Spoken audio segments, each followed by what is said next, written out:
Issues ہیں اور یہ وہ ایشوز ہیں جو یعنی کہ جو لاہور میں نہیں ہیں، جو راولپنڈی میں نہیں ہیں، لیکن سب سے زیادہ ٹیکس دینے والے شہر میں یہ ایشوز ہیں۔ میں تو سمجھتا ہوں کہ اس کی صحیح طریقے سے اونرشپ ہی نہیں ہے۔ کوئی ایک یتیم بچہ ہے کراچی جس کا نہ ماں ہے نہ باپ ہے، بس وہ جس کا جو دل کرتا ہے کر دیتا ہے، کبھی ترس آ جاتا ہے تو وہ روٹی ڈال دیتے ہیں۔ جہاں تک مسائل کا تعلق ہے، اس وقت کراچی شہر آپ سب کو پتہ ہے کہ وہ ایک مسائلستان ہے۔ وہ کام کے ٹائم پہ لائٹ ہوتی نہیں ہے اور کام جب ختم ہو جاتا ہے تو پھر لائٹ ہوتی ہے۔ تو یہ ایشو ہم ایڈریس کر رہے ہیں۔ ابھی آج سے کوئی ایک ہفتہ پہلے میں نے کے الیکٹرک کے جو سی او نیا ہے ان کو خط لکھا ہے اور سی ایم صاحب کو لکھا ہے، آئی جی صاحب کو اور ڈی جی رینجرز کو۔ اس میں میں نے یہ نہیں کہا کہ آپ یہ پی ایم ٹی صحیح کریں یا چینج کریں، ان میں نے کہا ہے کہ اب حالات اس حد تک پہنچ گئے ہیں کہ ایک چند دنوں میں لا اینڈ آرڈر کی ایک سیریس سچویشن کریٹ ہو جائے گی، ہنگامہ آرائی ہوگی، کیونکہ لوگ اب تنگ آ چکے ہیں۔ جب آپ ان کا جائز مسئلہ ایڈریس نہیں کریں گے تو کیا ہوگا؟ آخر میں باہر نکل کے روڈ بلاک کر دیں گے۔ تو میں نے ان کو اس خط میں یہ بتایا ہے، سی ایم صاحب کو بھی، ڈی جی رینجرز کو بھی، آئی جی صاحب کو بھی، کہ یہ ایز اے ذمہ دار شہری اور چیمبر کے پریزیڈنٹ ہونے کے ناطے میں آپ کو وقت سے پہلے بتا رہا ہوں کہ اس شہر میں ایک سنگین امن و امان کی صورتحال پیدا ہونے والی ہے۔ مجھے تو لگتا یہ ہے کہ کسی دن حالات میرے قابو سے بھی نکل جائیں گے اور یہ مارکیٹس والے جتنے ہیں ایم اے جنرل روڈ پہ یہ صبح آ کے بند کر دیں گے، پھر گھراؤ جلاؤ ہوگا، لڑائی جھگڑا ہوگا، پھر آ کے کہیں گے کہ جناب یہ تاجروں نے یہ کر دیا۔ تو میں سمجھتا ہوں اگر ایسا تاجر کرتے ہیں کل کے الیکٹرک کی وجہ سے تو وہ حق بجانب ہوں گے۔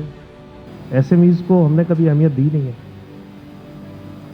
کسی نے بھی اہمیت نہیں دی۔ گورنمنٹ کی نظر میں وہ ایس ایم ایز کی اہمیت نہیں، وہ کہتے ہیں یار یہ بڑی بڑی فیکٹریز ہیں نا، یہ ہیں اور ان سے ہی ریونیو آتا ہے، ان سے ہی ایکسپورٹ ہوتی ہے۔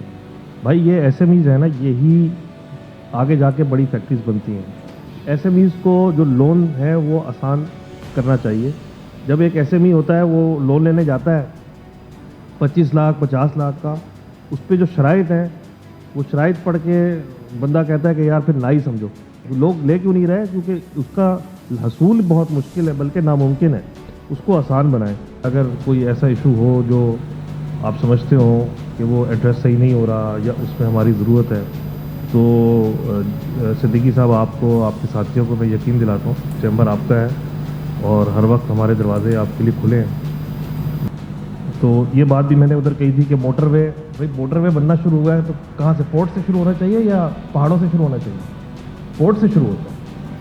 اب موٹر وے پہلے اس پورے باقی شہر ملک کے بن گئے، آج تک ہمارے پاس موٹر وے نہیں ہے۔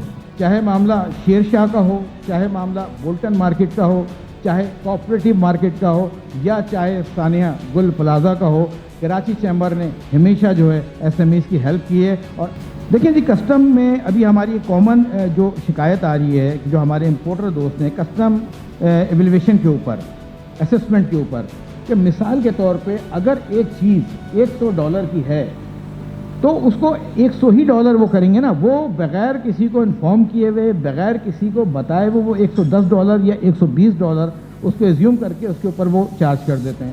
ایف بی آر کے نوٹسز یقیناً دیکھیں، نوٹس جو ایف بی آر دے رہا ہے، ادارے دے رہا ہے ہمیں ماشاءاللہ، اس میں یہ ہے کہ جو تھوڑے سے ایسے نوٹسز آ جاتے ہیں جن کا کوئی سر اور پیر ہوتے ہی نہیں ہے، اور انتہائی معذرت کے ساتھ وہاں پہ جب نوٹسز آ رہے ہوتے ہیں تو تاجروں کو تھوڑا خوف و ہراس میں لایا جاتا ہے تاکہ ان سے معاملات کو لینے اور دینے کی حد تک حل کیا جائے۔ ایس ایم ایز کے لیے کوئی ہیلپ ڈیسک اگر قائم ہو جائے تو میں سمجھتا ہوں کہ پورا کراچی جو ہے اس سے استفادہ حاصل ہوگا۔